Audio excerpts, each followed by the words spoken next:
ఈరోజు మన గుంటూరులో ఎందుకంటే ఎప్పటి నుంచో డిఎస్పీలుగా ఉండి ఎస్పీలుగా ఉండి ఎక్కడ మేము వర్క్ చేస్తుండి ఇక్కడ ట్రాన్స్ఫర్ అయినట్టు ఉంటారు. కానీ అన్ని టోటల్ ఉన్న ఇప్పుడున్న ఆంధ్రప్రదేశ్లో ది మోస్ట్ ఇంపార్టెంట్ పొలిటికల్గా కానీ బిజినెస్గా కానీ అన్ని విధాలుగా ఉంది అంటే గుంటూరు జిల్లా. ఈ గుంటూరు జిల్లా సబ్ డివిజన్ అంటే ఇక్కడ డిఎస్పీగా కొత్తగా ఛార్జీలు తీసుకొని తన వంతుగా, ఎందుకంటే చాలా వచ్చిన వెంటనే ఎలర్ట్గా అవేర్నెస్ కార్యక్రమాల్లో కూడా ఉండడం కూడా కొన్ని మనం గమనిస్తున్నాం మీడియా వాళ్ళం. అయితే మరి ఆ మేడం గారే సౌత్ డిఎస్పీ భానోదయ మేడం, ఎందుకంటే కొత్తగా ఛార్జ్ తీసుకున్నారు. మరి చూద్దాం, మరి బాధ్యతలు కష్టంగా ఉన్నాయా, అంత కొత్తగా తెలియలేదా, అసలు ఎన్నో డౌట్స్ అయితే ఉన్నాయి, అడిగి తెలుసుకుందాం. నమస్తే అండి. హాయ్ శ్రావణి. మీరు ఓపెన్గా అన్న మీరైతే చాలా బ్యూటిఫుల్గా ఉన్నారు.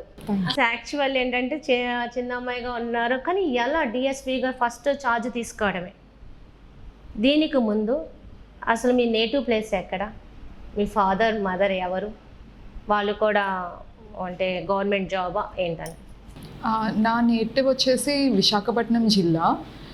నా స్కూలింగ్ అంతా కూడా విశాఖపట్నంలోనే జరిగిందండి, సెయింట్ జోసెఫ్ సెకండరీ స్కూల్. ఆ తర్వాత ఇంటర్మీడియట్ ఫస్ట్ సెకండ్ ఇయర్స్ కూడా విశాఖపట్నంలోనే జరిగింది.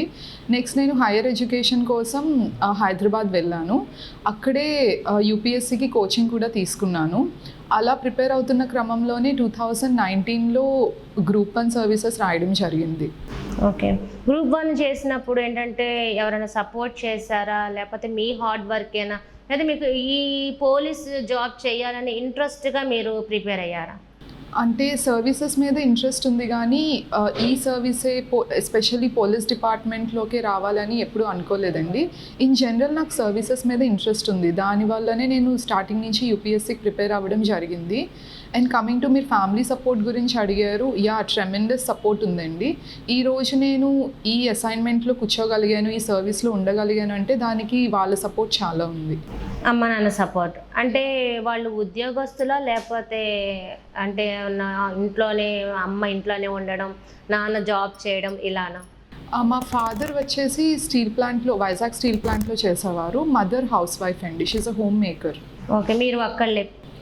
నాకు ఒక చెల్లి కూడా ఉన్నారు. తను చదువుకుంటున్నారు? తను ఎంబీఏ ఫినిష్ చేశారు. She married now. తను మీరు? I'm also married. I have a kid also. ఎంతమంది పిల్లలు? ఒక పాప 3 years 3 months ఓల్డ్. స్టిల్ పెళ్లి కానట్టు ఉన్నది కూడా అనిపించట్లేదు.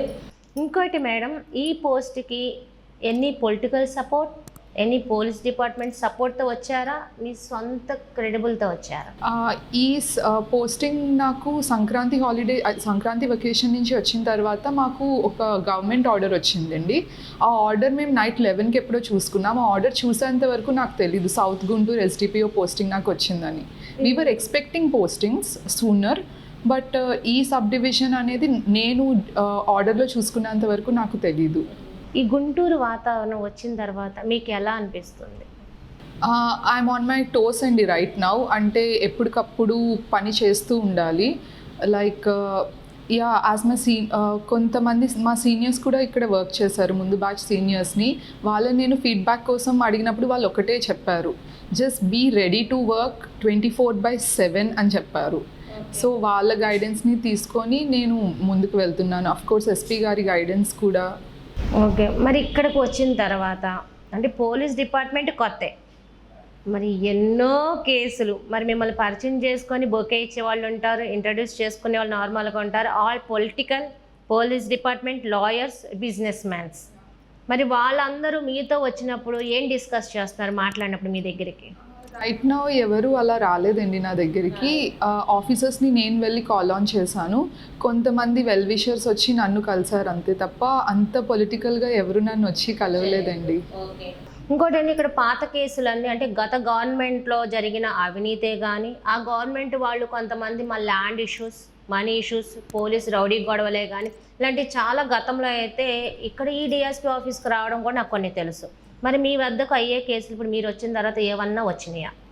మీరు చెప్పిన కైండ్ ఆఫ్ కేసెస్ అయితే ఇంకా ఏమీ రాలేదండి. నేను ఇక్కడికి వచ్చి this is my 2nd week. అలాంటివి ఏమీ రాలేదు. ఒకవేళ వస్తే కనుక లీగలీ ఎస్పీ గారికి చెప్పి ఇన్స్ట్రక్షన్స్ ప్రకారం ముందుకు వెళ్ళడమే. మరి ఏదున్నా సరే పొలిటికల్ ప్రెషర్కి తలగుతారా? Political pressure by God's grace ఇప్పటికి వచ్చి ఏం రాలేదండి. Let's see what happens in future. Madam ఇప్పుడు మీరు ఇక్కడికి వచ్చిన తర్వాత భానుదయ మేడం చాలా ఎలక్ట్గా ట్రాఫిక్ విషయంలో అవేర్నెస్ విషయంలో ఉన్నారనండి. మీ సొంత నిర్ణయమా ఇది, లేకపోతే ఏమైనా అంటే మీ పెద్దవాళ్ళు ఎవరైనా మీ పై ఉన్న అధికారులు మీకు ఆర్డర్ వేశారా? రాష్ట్రీయ రోడ్డు భద్రతా కార్యక్రమాలు జరుగుతున్నాయండి. 1 వీక్ ప్రోగ్రామ్ ఇది, ఆల్ ఓవర్ స్టేట్ జరుగుతుంది. ఇందులో భాగంగా మన జిల్లా ఎస్పీ శ్రీ సతీష్ కుమార్ ఐపీఎస్ గారు ఇచ్చిన ఇన్స్ట్రక్షన్స్ అండ్ స్కెడ్యూల్ మేరకు ప్రతి సబ్ డివిజన్ లెవెల్లో కొన్ని అవేర్నెస్ యాక్టివిటీస్ మేము చేస్తున్నాము. ఒకరోజు 2 వీలర్ గురించి, ఇంకొక రోజు ప్లెడ్జ్ తీసుకోవడం, ఇంకొక రోజు స్కూల్లో ఎలక్యూషన్ ఇంకా ఎస్సే రైటింగ్ కాంపిటీషన్స్ పెట్టడం. ఇలా ఒక అజెండా ఇచ్చారు మాకు సార్, ప్రతి సబ్ డివిజన్లో ఏ రోజు ఏమేం పెట్టాలి అని. ఆ స్కెడ్యూల్ మేము సబ్ డివిజన్ లెవెల్లో స్టేషన్లో ఇంప్లిమెంట్ చేస్తున్నాము, స్టేషన్ లిమిట్స్లో. ఇప్పుడు హెల్మెట్ మీద కూడా ఎక్కువ వర్క్ చేస్తున్నారండి. మరి గతంలో కూడా చాలామంది అధికారులు అయితే హెల్మెట్ మీద అయితే వర్క్ చేస్తున్నారు, గత ప్రభుత్వంలో కానీ ఇప్పుడు కానీ. టోటల్ ఎప్పుడు లేని విధంగా రాజకీయం, ఐఏఎస్ ఐపీఎస్ ఒకటై ఈ రోజున అవేర్నెస్ ప్రోగ్రామ్ నిన్న చేయడం అయితే జరిగింది. మరి మీరు ఈ బాధ్యతల్ని ఖచ్చితంగా మీ సొంత ఓన్గా స్వీకరిస్తున్నారా? హెల్మెట్ వేసుకోవడం అనేది నా ఉద్దేశ ప్రకారం అదొక సోషల్ మూవ్మెంట్లా జరగాలండి. It has to go very deep into the society అనమాట, గ్రాస్ రూట్స్ వరకు వెళ్ళాలి. సో ఎంత ప్రయత్నం చేసినా సరే అది తక్కువే అని చెప్పాలి, ఇంకా చాలా జరగాలి అండ్ చాలా చేసే డైరెక్షన్లో కూడా వెళ్తున్నాము. ఓకే మేడం, ఇంకోటి ఏంటంటే ఇక్కడ క్రైమ్ రేటు ప్రతి నియోజకవర్గంలో ఒక్కొక్క చోట ఒక్కొక్క క్రైమ్ రేట్ ఉంటుంది. ఆ డిఎస్పీ మీ పరిధిలో మరి మీ క్రైమ్ రేట్ మీరు తెలుసుకున్నారా? అవునండి. ఎంతవరకు ఉంది, దాన్ని ఎలా కంట్రోల్ చేయాలి, పాత కేసులు ఏమేమి ఉన్నాయి, ఇవన్నీ చూస్తున్నారా రికార్డ్స్ అన్ని? ఎస్ అండి, చూస్తున్నాము. రీసెంట్గానే హాఫ్ ఇయర్లీ క్రైమ్ రివ్యూ కూడా జరిగింది, ఎస్పీ గారు చేయడం జరిగింది. అది నేను అటెండ్ అయ్యాను. అప్పుడు నాకు కంప్లీట్ పిక్చర్ వచ్చింది, సౌత్ జోన్లో ఉన్న క్రైమ్ రేట్ ఏంటి, నేచర్ ఆఫ్ కేసెస్ ఏంటి అని. It was a learning point for me అని నాకు చెప్పొచ్చు. రాగానే ఆ క్రైమ్ మీటింగ్ని, క్రైమ్ రివ్యూని అటెండ్ అయినందుకు it was a very learning experience for me. అక్కడ ఇచ్చిన ఇన్స్ట్రక్షన్స్ని, అక్కడ ఇచ్చిన పాయింట్స్ని, బ్రీఫింగ్ని తీసుకొని I'm going ahead. Madam, helmet అనేది సామాన్య వాళ్ళకైతే మీరు డిపార్ట్మెంట్ వాళ్ళు ఖచ్చితంగా అయితే పట్టుకుంటున్నారు. మరే ఇదే హెల్మెట్ మీడియాకు వర్తిస్తుందా, పొలిటికల్కు వర్తిస్తుందా, అధికారులకు వర్తిస్తుందా?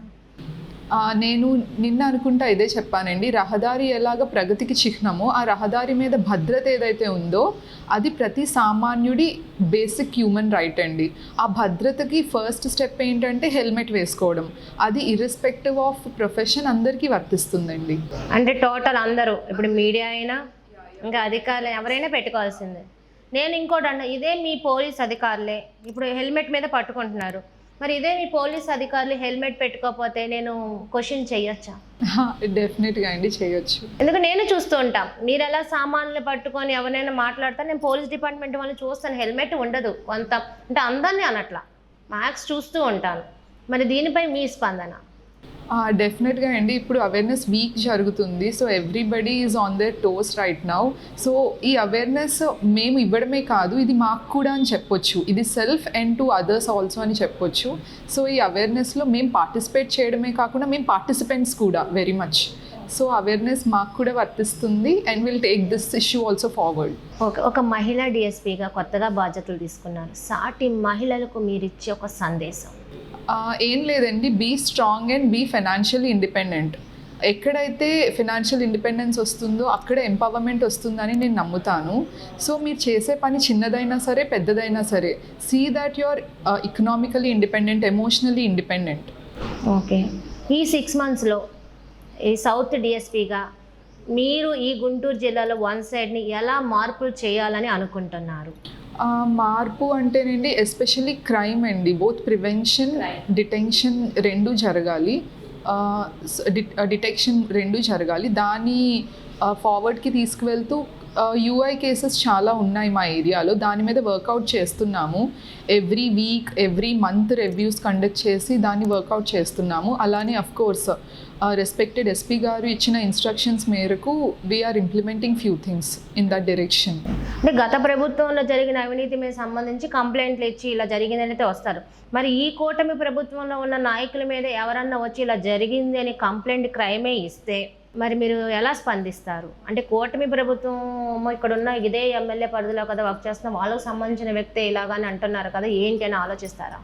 యాజ్ ఆఫ్ నౌ ఇప్పటికి వచ్చి ఏం రాలేదండి. బై ఫ్యూచర్ వచ్చిన ఒక క్వశ్చన్, ఫ్యూచర్ వచ్చినప్పుడు based on the merits will go కదండి, based on the merits. Okay madam, ఇంకొకటి ఏంటంటే చిన్న చిన్న పిల్లలు అందరూ ఉంటారు కదా, ఆడపిల్లలు వాళ్ళందరికీ మీరు ఇచ్చే సూచన ఏంటి? ఏం లేదు, కష్టపడి చదువుకోండి, మీ పేరెంట్స్ చెప్పిన మాట వినండి. ఎందుకు పేరెంట్సే చెప్పిన మాట వినండి, మరి అక్క మాట వినండి, చెల్లి మాట వినండి, ఫ్రెండ్ మాట వినండి అంటారు, పేరెంట్స్ చెప్పిన మాట ఎందుకు వినాలని అంటారు? ఓకే, మనల్ని సెల్ఫ్లెస్గా వాళ్ళకు మించి ఎవరు కూడా లవ్ చేయలేరండి. ఒక సిబ్లింగ్ లవ్లో కూడా కొంచెం స్వార్థం ఉండొచ్చు, హస్బెండ్ లవ్లో కూడా స్వార్థం ఉండొచ్చు, పిల్లల లవ్ మీద కూడా వాళ్ళకి స్వార్థం ఉండొచ్చు. బట్ పేరెంట్స్ ఇచ్చేది అన్కండిషనల్ అండ్ సెల్ఫ్లెస్ లవ్ అండి. దాన్ని బ్లైండ్గా మనం ఫాలో అయినా మనకి వీలైనంత పాజిటివ్ ఇంపాక్టే ఉంటుంది. అంటే పేరెంట్స్ మించిన స్నేహితులు కానీ వెల్ విషర్స్ కానీ ఎవరు లేరు. అంతేనే. ఓకే మేడం, చూసారు కదా, ఇది వాటి ఇంటర్వ్యూ. మరి ఇంటర్వ్యూలో మిస్ రావడం మిమ్మల్ని మళ్ళీ కలుస్తుంది. అంతవరకు సెలవు, నమస్కారం.